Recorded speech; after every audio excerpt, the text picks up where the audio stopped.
Another day at the fantastico cabin El Monterrajo, sitting alone in the dark, all by my lonesome.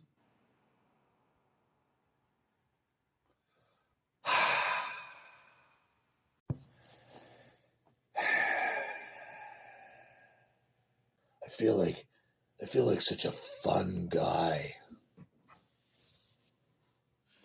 But I do have a freaking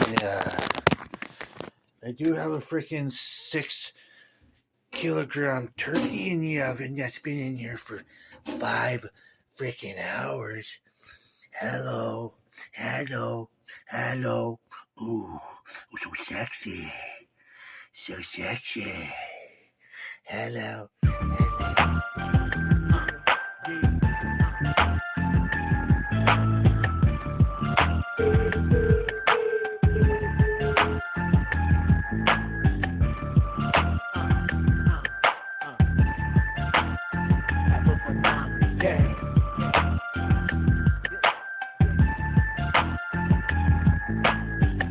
I'm ready again, I recommend like a trend.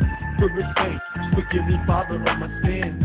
Happily ever after, beginning to the end. In that world, no more fake friends, not sweet hands. It's my prerogative, I do what I wanna do. Spread myself around any place I choose to. Sunny days, shining rocks, sipping Bombay, puffy clouds flying non-stop. Shit, I'm floating away, phenomenal. Now everything's comical. Greetings at the gate, different state, black or white, everything. That is looking great. I'm rolling out G-Class, dazzling display, navigate skates. Presidential suite, 5-star, nothing less. 7-course, with a belly, king-size, real flex. Expectation exceeds, nevertheless impressed. Yesterday, like tomorrow, I live it up to my best.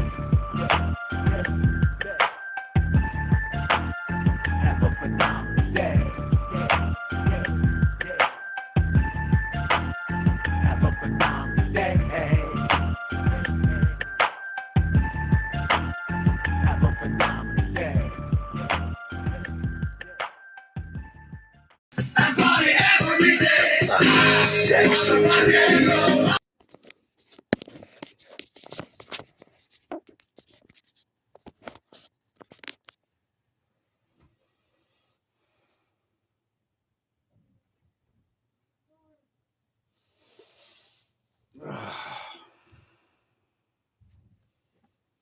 Jeez, look at the low fat on those legs there. That's when you know your freaking your legs are low fat, eh? Eh? That's what we Canadians say. Eh? We say a lot. EA or EH. Everything's A. Yeah, eh? So yeah, let's be honest here about what's going on New Year's Day, New Year's Eve. This is what I do on New Year's Eve. Okay, it's been extremely stressful this last few weeks, but all in good faith. I mean, let's face it. I have a high anxiety nature. And it's not necessarily a bad thing because it's that fight or flight mentality that makes sure that I got all my everything checked off. Make sure I cover all the bases of everything I need to do. And if that means overthinking and, stressing out a tiny bit, then so be it. Um, but what a guy does have to do is always have a game plan to counteract uh, all the things that you're dealing with. Because, of course, with my channel and with me, it's all about getting jacked and ripped no matter what your circumstances. Some guys are given the silver spoon uh, to not ever have to struggle with money. And everybody's life circumstances are different. We all have to overcome obstacles, and sometimes they're unpredictable. But like I've been saying a lot lately, as you get to be my age now, 48, I'm going to be 49 on January 6th. You've been there, done that, and you kind of know there's a sense of predictability when it comes to overcoming obstacles in your situation in regards to where you live, uh, what you own, what your bills are, how much your rent is, and budgeting accordingly. Uh, and of course, number one, having faith that if you abide by God's commandments, uh,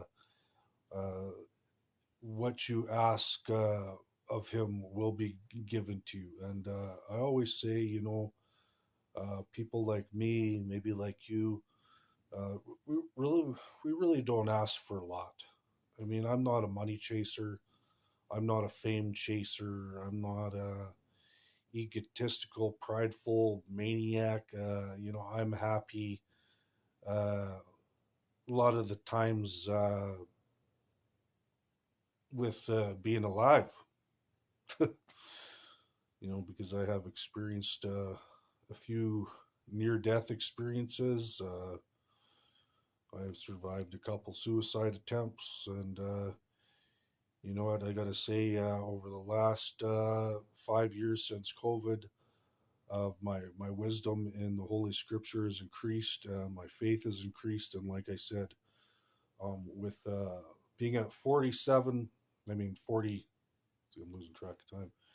Being at 48, going on 49, you really don't want to fall into any kind of self-destructive paths that you did in your younger years. Because I mean, you got to be on your game, and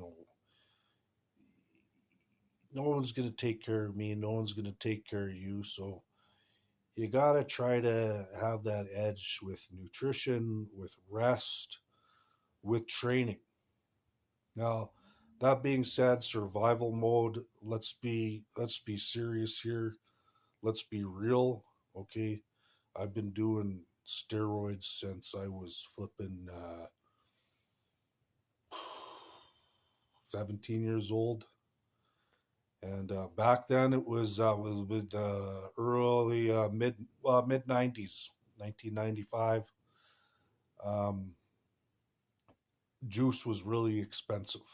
I mean, I was probably making 750 an hour working at a warehouse job, and for 10 cc's, which you would get in single ampoules, uh, would be uh, $200 um, for 10 cc's of Cestanon, which would come in 1 cc ampoules, and they're usually coming from Pakistan or whatever. And $200. You got to think about it. My rent was 350. So you're thinking you're almost paying for one little cycle. You're only taking 1 cc a week. Like most of your paycheck, I think my paychecks were landing in at maybe $400 bi-weekly if I was lucky. So I never did a lot of gear. Couldn't afford it. Couldn't afford growth hormone. But off taking 1 cc a week for years and years and years, switching it up from Cestanon to Cypionate to Enthanate, a little bit of D-ball. I actually, when I was young, before I had a lot of injuries and stuff, in my 20s, I managed to get up to a weight of a very lean weight, probably about as lean as I am now at 230 pounds. and I competed as a middleweight bodybuilder uh, at 275, 276 pounds. I competed twice. Um, and then after that, I was like, screw it. Dorian Yates was my role model. I just wanted to get as huge as humanly possible. And I always tell a lot of guys back then, we didn't care about having abs. We just wanted to crush the concrete, you know? So from 230 after competing, I was like, I don't care about competing anymore. I got into powerlifting and I started dating this girl, and, things were comfy and cozy, and we were training together, and I was just packing in like 6, 7, 8 meals a day, uh, of like huge plates of spaghetti and meat sauce with cottage cheese on the top and parmesan and apple pies, and I was just dishing her in whole things of yogurt and just getting her in me. And I blew up to 260 pounds real quick. I actually went from 176 pounds, my competition weight, and I blew up to 260 pounds in a year. In a year. And I wasn't fat, I was a power lifter. I was freaking massive. My arms were just over 20 inches. My legs were probably my biggest body part because, like, I had no back injuries yet. I was squatting a tremendous amount of weight. So my legs were blown up to about 28, 29 inches. And my gut was probably looking at about 44 inches. And I was just housed, And getting that big that fast, I got a lot of stretch marks in my chest here. And because I was always eating, I really pushed out my gut. And I don't have the stretch marks of a fat person. I have the stretch marks of someone who got freaking big fast, like a power lifter. So my gut got stretch marks going all the way downwards. And I didn't even notice them because my skin was so tight and stretched out. All I felt at the time was, a little bit of red, but you're not even thinking about that. You don't care. You just want to get huge. It was just itchy, right? You could feel it itchy, but who cares, right? And then after that, I freaking, the whole bulking up thing was done. And when I went down to try to get ripped, of course, I was dealing with a lot of loose skin. And like I said, it wasn't because I was fat, it was because I blew up so quickly.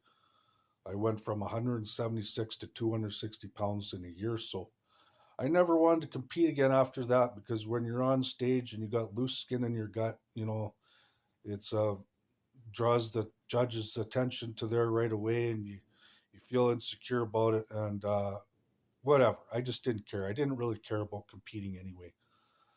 But over the years, I managed to get everything tightened up somewhat. I'm still not completely happy with it, but that's besides the point. I mean, it could be worse. I could have big skin flaps just freaking hanging everywhere and have to get them surgically removed. But that's more of like a fat guy, a guy with no muscle, fat. So my stretch marks and my loose skin didn't really like that, as you can see in my pictures and stuff like that.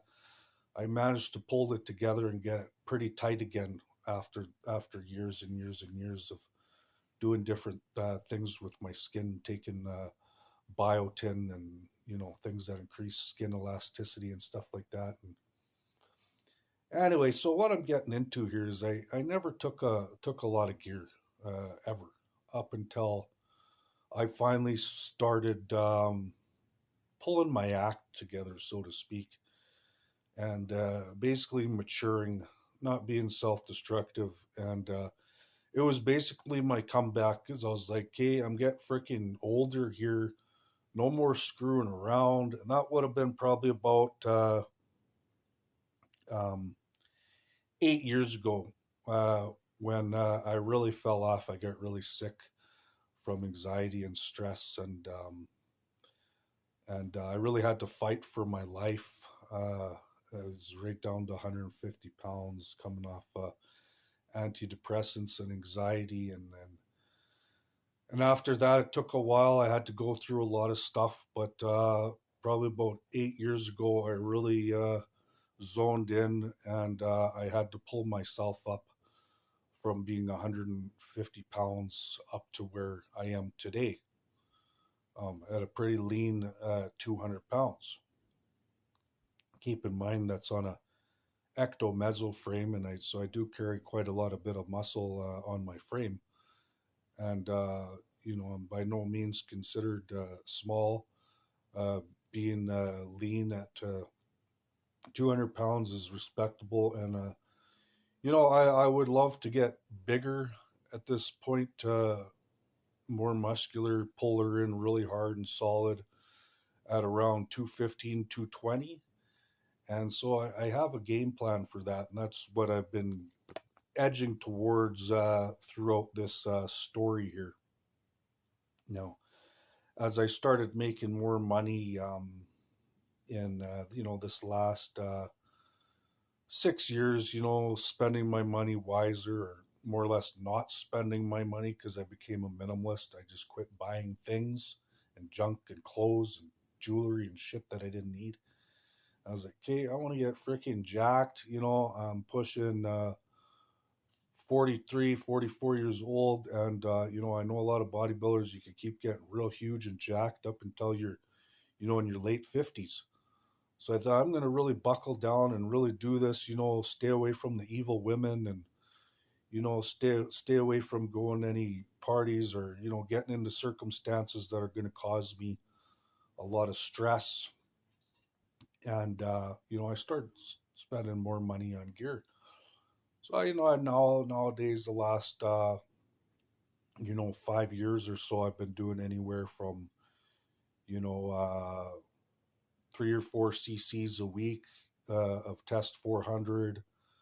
Then I'd add in a little bit of, 1 or 2 cc's. And when I say two, three, or four, I'd up that up and down, two cc's a week, test 400, go up to four, go down to three, go down to one, stagger it.